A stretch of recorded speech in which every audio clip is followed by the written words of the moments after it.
What impact did Karl Marx have on classical economics? Join Richard Ebeling and me in this week's Libertarian Angle as we examine that question.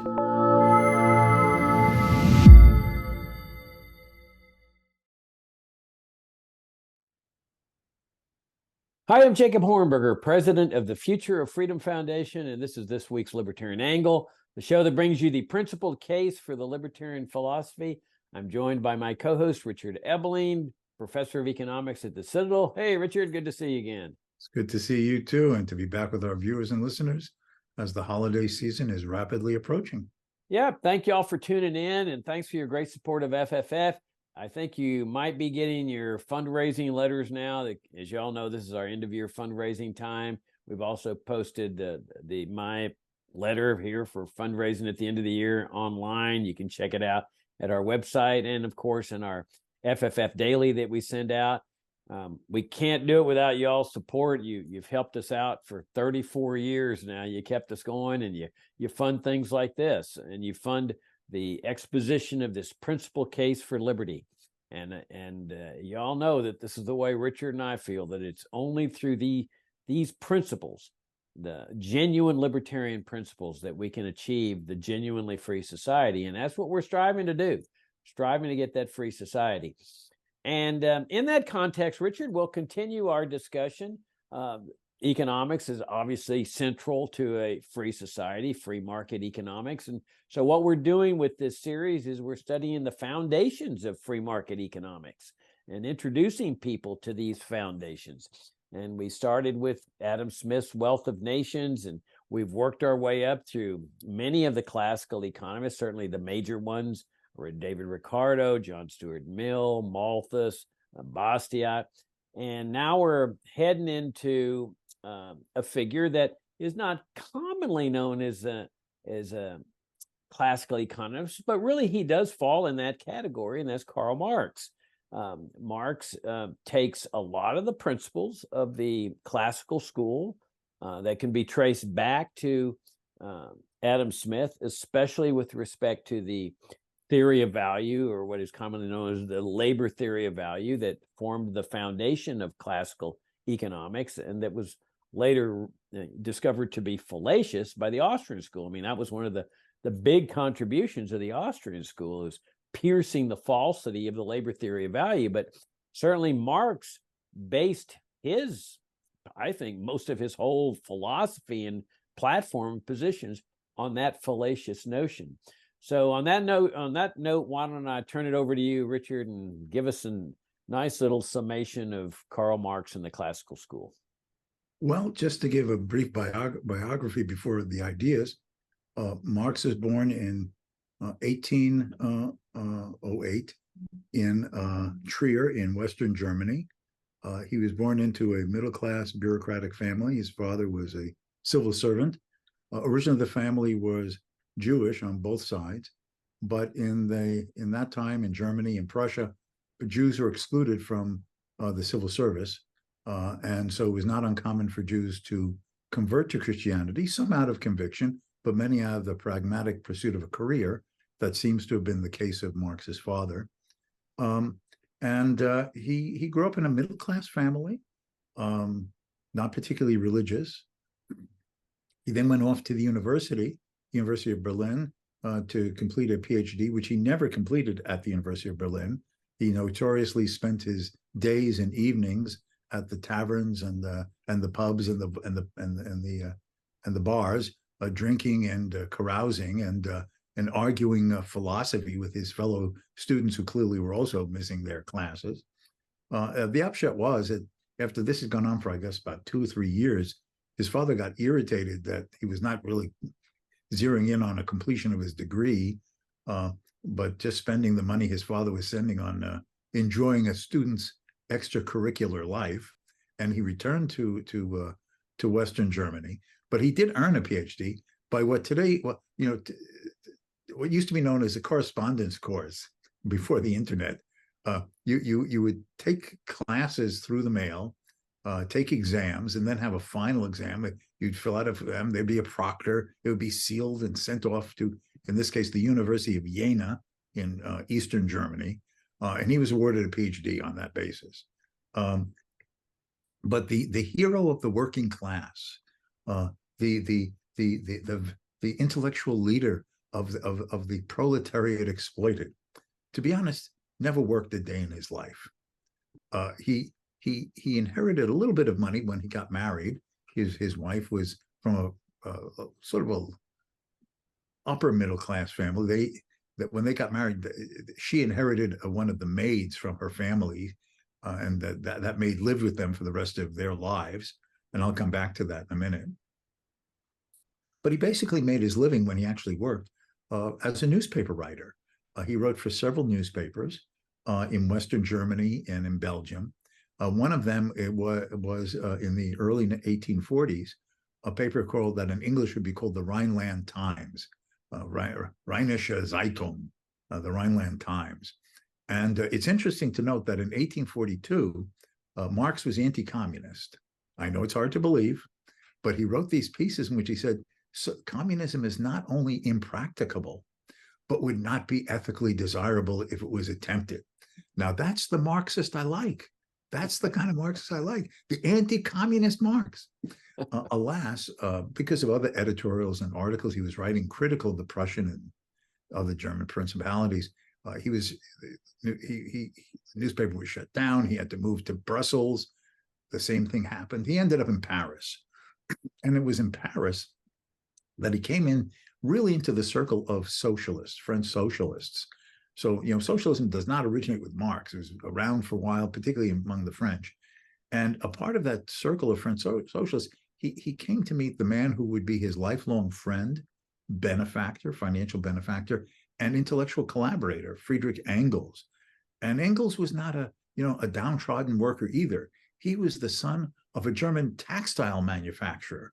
And he ended up running his father's textile mills in Scotland, living in a castle. And he would often subsidize Marx. But it was their meeting and collaboration and sort of intellectual in-tuneness, sort of a Vulcan mind melding, to put it that way, that ended up with them in 1848 publishing their most famous collaborative work, the Communist Manifesto. To make a long story short, Marx ends up in London, and he lives out the bulk of his life, the remainder, second half of his life in London, living a middle-class life.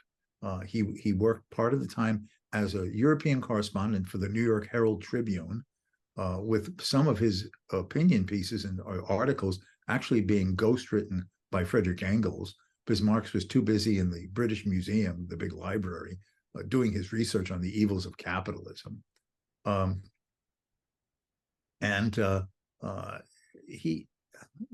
could tell the whole thing about his life, but I'm controlling myself. But I have to tell a few things. First of all, Paul Johnson, the famous intellectual historian, he's written books on the history of Christianity, history of Judaism, but he also has a history of the modern age. But he also has this great book called Intellectuals, and it's intellectual biographies of famous people of the 18th and 19th and some 20th century people. And one of them is Karl Marx. And he points out that in all of his years writing on the evils of capitalism, never once did Karl Marx find a capitalist who paid his employee zero except himself. So you see, this maid that his wife inherited when they got married and traveled and lived with them, she got room and board, but she seems never to have been paid a salary. And even worse, he started having an affair with this maid. So he's living in this house with his wife, his legitimate children, and he has this affair with this maid, and she gets pregnant. And of course, Marx is shocked by this. If it gets out as public information, this will affect his status and standing in middle-class British society. Oh no, oh no. So he persuades Friedrich Engels to accept fathership. It's Friedrich Engels who impregnated this woman. And we only know this part because at his deathbed, Friedrich Engels told the truth to one of Marx's daughters, that it was really Marx that was the father of this illegitimate child and not he, Engels. But so she this is obviously long before abortions. So she gives birth to this child, and the child is not allowed to live with the mother, right? Because the mother is in the Marx house. So the kid is farmed out to live with some other people in London. And the child can only come to see his mother when Marx is out of the house. He never met his own child, his own illegitimate child. And the child had to come through the servant's entrance in the back. He could never go through the front door of the house. So he was a total, and he was a conniver. He was a hypocrite. He would go to socialist conventions in England and in Europe, and he was two-faced. He would say nice things to someone, some prominent socialist, and then his letters say that he's an evil person. We have to crush him and everything. Even though he in face to face, you're wonderful. I love everything you write. But he's all conniving and intriguing against people, and he would use both racist and anti-Semitic comments to people, even though of his own family Jewish background. He would make comments that I can't repeat here in this public forum, because it would be considered totally linguistically and rhetorically unacceptable in our more delicate era today. But he would use language that today would get you canceled, to put it that way, about his fellow socialists. Very rude and guttural, vulgar. He basically was a guy. He never bathed. He lived a Prussian government spy pretending to be a socialist came and interviewed him in London in the 1850s. And there's an account of his report to the Prussian secret police, this guy's report. And he explains that, he walked into the house and it was gloomy and dirty, and he went into Marx's study, and Marx was always smoking pipes, and the air was filled with pipe smoke. You could hardly breathe, and he was made to sit on a chair, a four-legged chair that only had three legs, and then he was afraid to sit down that his suit would get ruined, and that Marx was just this boorish character. Brilliant when talking about his own ideas, but a boorish character. So basically someone that you would, you certainly, I wouldn't want my sister to marry, that was for sure. But but it's argued that, merely because you criticize a person's personality has nothing to do with their ideas, to just try to criticize the person instead of the ideas in ad hominem. And that's true. But as Paul Johnson points out in the introduction to this volume of biographies, even though ideas must be judged and evaluated and criticized on their own, separate from the author and the author's personality, it never hurts to know a little bit about the person who's written the ideas. So that's a little bit about Marx. Scoundrel, womanizer, bearer of impregnating a woman with an illegitimate child, not willing to recognize the child, a hypocrite and an intriguer against fellow socialists, someone who lived off of Frederick Engel's money, and when offered the chance to visit factories where workers were working, he refused to ever step into a factory and actually see how workers worked and lived. So he's a totally despicable person as a human being, in my opinion. But that obviously does not affect the validity or invalidity of his ideas. All right. So now, before you go to his ideas, you raise an interesting point that if you just give a short explanation for this, and that is that you mentioned that socialism was already circulating before Marx. Yes. And I remember reading Bastiat, and Bastiat talks regularly in his books about the socialists of the time and this socialist and that socialist. So give us just a quick summary of the context of what was going on there. What we now call socialism really began to develop in the late 18th century, the 1700s. When we talked about Thomas Malthus, I had mentioned his intellectual opponent, William Godwin, who was the father of the famous novelist Mary Shelley, who wrote Frankenstein, and then married Shelley, the famous poet. But Godwin had argued, following the Platonic idea, that corruption, evil, materialism, selfishness, all was rooted in the institution of private property. And if we could abolish private property and have people share in common, work in common, live in common, that this would transform human nature from selfishness, self-orientedness, greed, acquisitiveness, to other-orientedness, concern for the group instead of the individual, basically from self-interest into altruism. And this really took on during that late 18th century, in the French Revolution. You start seeing the first real formulations in the more modern sense of a socialist idea in the French Revolution. Nationalization of industry, government responsibility to provide work, redistribution of wealth as a main task of government. These all emerged in the modern sense in the French Revolution. And that was what year? This would have been the 1780s and 1790s. Okay. And then, so after the French Revolution, the defeat of Napoleon in 1815, the fact is, this intellectual set of ideas remained current in France, and was also taking on a form in Great Britain under the influence of people like William Godwin and others.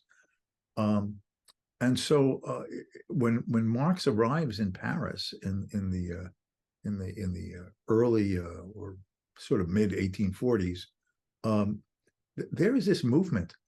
There's arguments over, well, would the future society be a planned agrarian society or a planned industrial society? Would it have democratic elements, or would it have to be a sort of centrally controlled, for the people dictatorship? With force we have to, will it come to power through force, or can it be done through democratic or social consciousness raising means? And in fact, most of the socialists that he came across in France and became aware of in Britain, he and Engels came to label as utopian socialists. And the reason he called them utopian socialists is he argues that they said that we can transform the society by changing our mindset, the way we think about ourselves, others, and institutionally transform the society through elections, which the British socialists were for, and some of the French.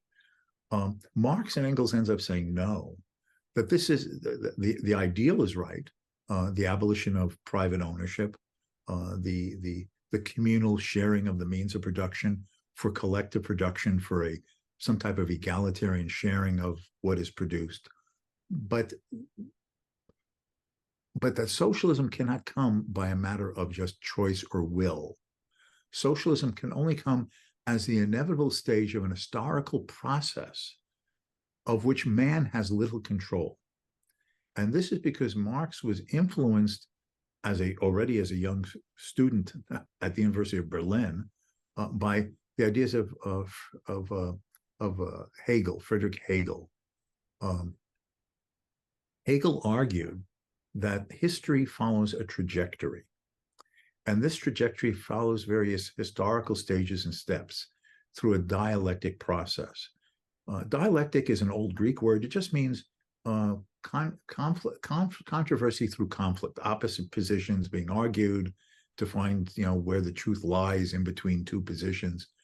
But what Hegel does is he says is that history is moving towards a certain ideal, the purity of the ideal, the purity of goodness and perfection, and that this is done through a dialectic of an idea, which then is confronted by its opposite. So you have a thesis, an idea, confronted by its opposite, an antithesis, and they battle, right? The positive and the negative, opposite ideas. And out of this conflict comes a synthesis, a bringing together of what is right in both the positive and the negative. And that synthesis becomes the new thesis. And it generates a new antithesis, an opposite. And they battle, and that becomes a new synthesis. And that new synthesis becomes a thesis, which generates a new anti or opposite idea.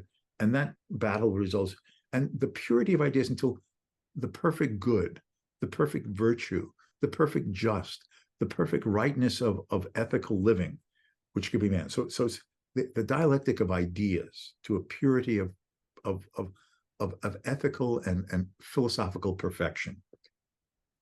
Marx and Engels turns that on its head. And they say, no, it is not a dialectic of ideas, but of the physical means of production. That history is following a trajectory, but it's technological evolution. Each historical epoch involves a different technological form of producing things. So the technologies are the real, and people's ideas are sort of the secondary subsidiary that grows out of them. Or as he said, the hand mill brought forth feudalism, and the steam engine brought forth bourgeois capitalism. And that finally this will be transformed through a new technology that will require socialism. So what you have is this idea, it's a strange idea. So to understand it, Marx says is that the beginning of class conflict originated with the division of labor, Jacob. Once men lived in common in these like really primitive little tribes, prehistoric times, they worked in common, they shared in common, they hunted in common, they et cetera, et cetera. But then this evil emerged in society, division of labor, Jacob, division of labor. And with division of labor, one person owns these tools, that person owns these other tools.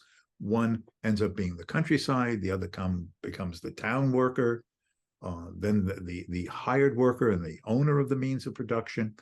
And it's the division of labor and the division of ownership that creates divisions among people and class divisions. Ultimately, those who own the productive means of production and those who have to hire themselves out to have access to those means of production, machines, tools, implements, without which production cannot occur, and without which, therefore, they cannot produce the output that enables them to live. And you have these transformative stages that require a certain technology in this technological transformation requires this type of property right relationship, this type of social structure. Then the technology evolves and transforms, but it's found that it requires a different type of institutional arrangement for those technologies to really cultivate and become to their maximum potential. But then the technology continues to develop and evolve into more complex and sophisticated and productive forms, but that requires a different institutional arrangement. So it's the technologies that determine the superstructure of society, the institutions, the political, social, economic, and religious institutions of society. So the way people live, the way people work, the way people think, the values and attitudes they have about themselves and others are all the results of the institutional arrangements that a technology requires for its evolution and transformation. So man is sort of like, it's like riding a comet, and the comet is traveling and transforming itself, and you're just riding the tail. And so the idea that you can just change society any way you want is fallacious, he argues. This can only come through this evolution.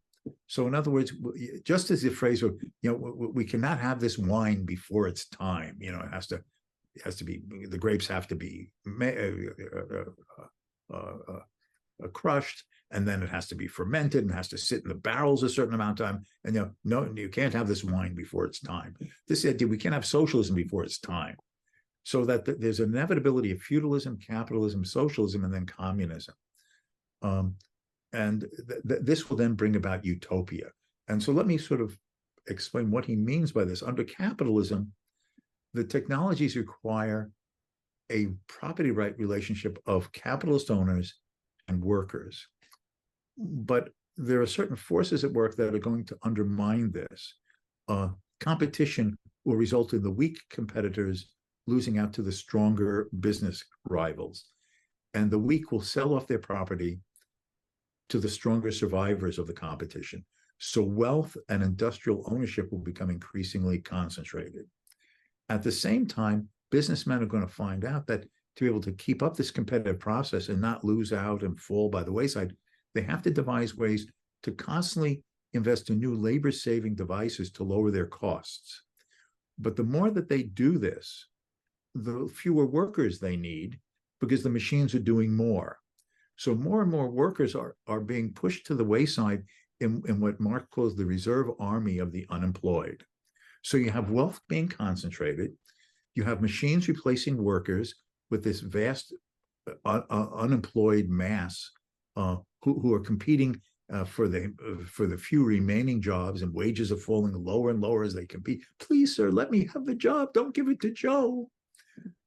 And then finally, a break comes when there's so much poverty and so much class tension, and there's so few, to use a phrase more common today, the 1% versus the 99%, that the workers finally break out of this and they revolt against the capitalists, who now is a small handful left owning everything, this 1%.